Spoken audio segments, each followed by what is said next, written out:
తాకట్లో ఉన్న మీ బంగారాన్ని విడిపించి ఆ రోజు ఆన్లైన్ రేటుకి కొంటాం. Sharma gold company. నమస్కారం, సుమన్ టీవీకి స్వాగతం. ఈ 2025 ఫిబ్రవరి మాసం గ్రహాల సంచారం ప్రకారం ఏ రాశుల వారికి ఎలాంటి ఫలితాలు వెలువడున్నాయి, అలాగే ఎటువంటి పరిహారాలను పాటించుకోవాలి, ఈ అంశాలను తెలియజేసేందుకు మనతో పాటు ఉన్నారు ప్రముఖ జ్యోతిష్య రత్న జ్యోతిష్య చక్ర వైభవ నిపుణ డాక్టర్ రాళ్ళపల్లి రవికుమార్ గారు.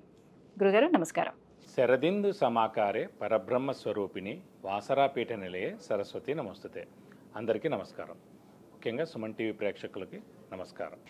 గురుగారు, ముందుగా ద్వాదశ రాశుల వారికి ఎలా ఉండబోతుందో తెలుసుకునే ముందు ఈ నవగ్రహాలు సంచారం ఎలా ఉంది, ఎలాంటి ఫలితాలను ఇస్తున్నాయో తెలియజేస్తారా? ఫిబ్రవరి 2025 మాస ఫలితాల్లో నవగ్రహాలు ద్వాదశ రాశుల్లో ఎక్కడున్నాయో ఇప్పుడు తెలుసుకుందాం. ముందుగా రవి వచ్చేసి మనకి కుంభరాశిలో ఉంటారు. అలాగే కుజుడు వచ్చి మనకి మిథున రాశిలో ఉన్నారు. అలాగే రాహు మనకి మీనరాశిలో ఉన్నారు. అలాగే గురువు మనకి వృషభ రాశిలో ఉన్నారు. శని స్వస్థానమైన మనకి కుంభరాశిలో ఉన్నారు. అలాగే బుధుడు వచ్చి మనకి అదే కుంభరాశిలో ఉన్నారు. కేతు మనకి కన్యారాశిలో ఉన్నారు. ఇంకా ఆఖరిగా శుక్రుడు మటుకు ఉచ్చస్థానంలో ఉన్నారు. శుక్రుడు కూడా ఒక 2-3 నెలల దాకా మనకి ఉచ్చస్థానంలో ఉంటారు.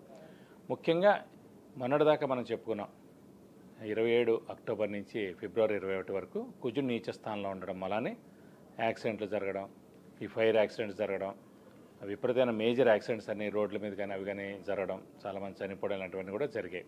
సో దేవుడి దేవుల కర్కాటక రాశి నుంచి కుజుడు నీచత్వం అనేది 21 జనవరితో వెళ్ళిపోయిందండి. సో ముఖ్యంగా కర్కాటక రాశి వారికి, సింహరాశి వారికి, మీన రాశి వారికి ఈ 3 రాశులకి యోగకారకుడైన కుజుడు నీచలో ఉన్నాడు కాబట్టి డబ్బు ఖర్చు, హెల్త్ ప్రాబ్లం, మాట పడటం ఇలాంటివన్నీ కూడా జరిగాయి. దేవుడి దేవుల అవన్నీ కూడా ఇప్పుడు తొలగిపోయినమని చెప్పుకోవచ్చు. అలాగే ఇప్పుడు ముఖ్యంగా మిథున్ రాశి, కన్యా రాశి, మకర రాశి, కుంభరాశి ఈ 4 రాశులకి యోగకారకుడు, అదృష్టకారకుడు, లక్ ఫేవర్ చేసే గ్రహమైన శుక్రుడు ఉచ్చ స్థానంలో 4 నెలల పాటు ఉంటాడు ఇంచుమించుగా. సో మనకి ఫిబ్రవరి 1 నుంచి. కాబట్టి వీళ్ళందరికీ కూడా విపరీతంగా అన్ని విధాలు కూడా బాగా కలిసి వస్తుందని చెప్పుకోవచ్చు. ఇవ్వండి ద్వాదశ రాశుల్లో నవగ్రహాలు ఈ స్థానాల్లో ఉన్నాయి. గురుగారు, మిథున రాశి వారికి మరి గ్రహాల స్థితిగతులు ఈ మాసం ఫిబ్రవరి మాసం ఎలా ఉండిపోతుంది, ఏ గ్రహాలు వీళ్ళకి అనుకూలంగా ఉన్నాయి, ఏ గ్రహాలు ప్రతికూలంగా ఉన్నాయో తెలియజేస్తారా? మిథున రాశి అనగానే మనకి మృగశిర 3-4 పాదాలు, ఆరుద్ర 1-2-3-4 పాదాలు, పునర్వసు 1-2-3 పాదాలు, ఈ నక్షత్రాల సమూహంతో మనకి మిథున రాశిలోకి వస్తుంది. ఈ రాశి వారికి ముఖ్యంగా శని బలం బాగానే ఉంది. ఎందుకంటే మరి అందరూ అనొచ్చు 3, 6, 11 స్థానాల్లో శని ఉంటే బాగా యోగిస్తాడు కదా, ఇప్పుడు మనకి భాగ్యస్థానంలో ఉన్నాడు, ఎలా యోగిస్తాడని. మిథున రాశి అధిపతి బుధుడు, శని ఇద్దరు మిత్రులండి. ఎప్పుడైతే మన మిత్రుడు, మన గ్రహం ఎవరైతే మిత్రుడు అవుతారో తప్పకుండా మనకి సహాయపడతాడు ఏ స్థానంలో ఉన్నా కూడా.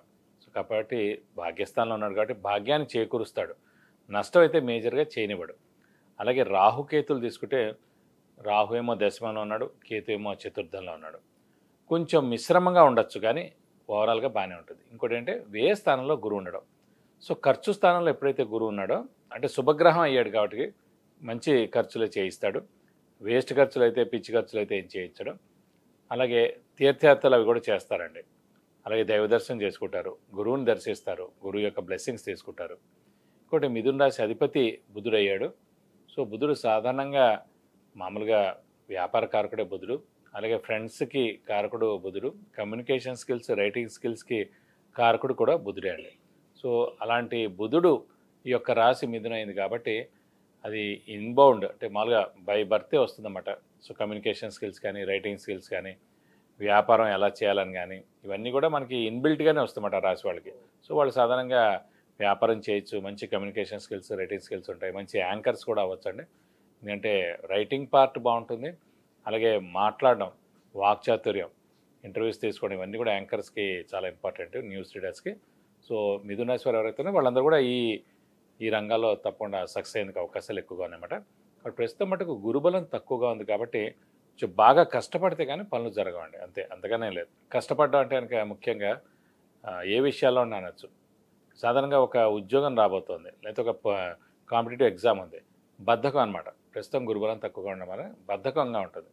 ఈ బద్ధకం వల్ల మనం రేపు చూద్దాంలే, ఎల్లుండి చూద్దాంలే, ఎల్లుండి చదువుదాంలే, ఆ ఎల్లుండి ఇంటర్వ్యూకి వెళ్దాంలే, ఇలా ఈ బద్ధకంతో అంతా కూడా మనకి ప్రొలాంగ్ అయిపోతుంది తప్ప మనం ముందుకు వెళ్ళలేమన్నమాట. కాబట్టి గురుబలం తక్కువగా ఉండడం చేత మనకి మెయిన్గా ఏంటంటే బద్ధకం పెరుగుతుంది అన్నమాట. సో ఆ బద్ధకాన్ని మీరు పక్కకు పెట్టాలి. బద్ధకాన్ని పక్క పెడితే కూడా తప్పకుండా సక్సెస్ అనేది అయ్యేందుకు అవకాశాలు 100% ఉన్నాయి.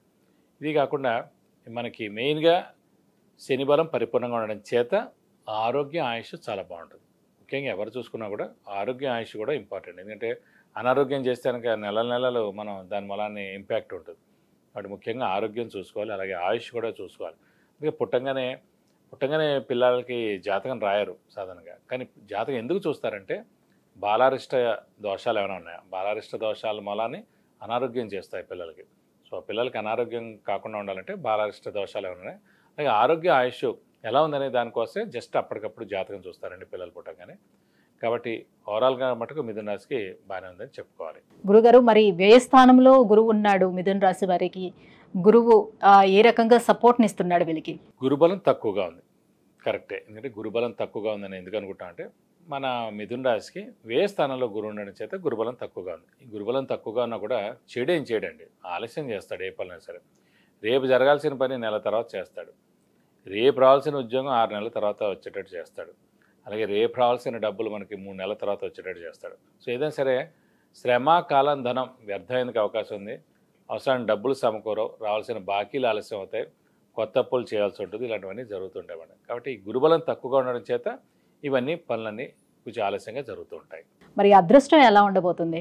అదృష్టం ఈ మాసం 100% ఉందండి. ఎందుకంటే మిథున రాశికి యోగకారకుడు, అదృష్టకారకుడు, లక్ ఫేవర్ చేసే గ్రహమైన శుక్రుడు ఉచ్చ స్థానంలో మీనంలో ఉన్నాడు. ఈ నెలలాళ్ళు ఖచ్చితంగా అక్కడే ఉంటాడు.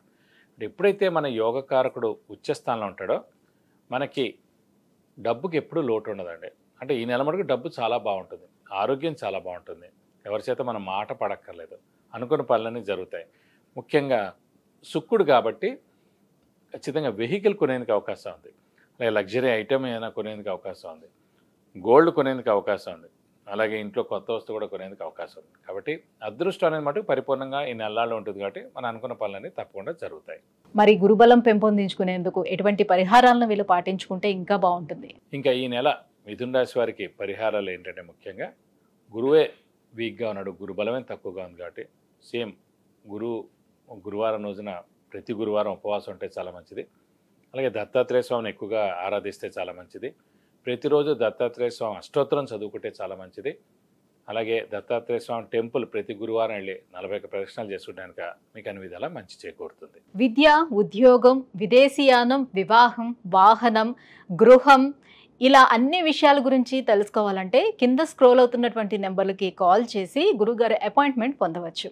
గురుగారు, మిథున రాశి వారికి ఫిబ్రవరి మాసం ఎలా ఉండబోతుంది, ఎలాంటి పరిహారాలని పాటించుకోవాలి, ఈ విషయాన్ని తెలియజేసినందుకు ధన్యవాదాలండి.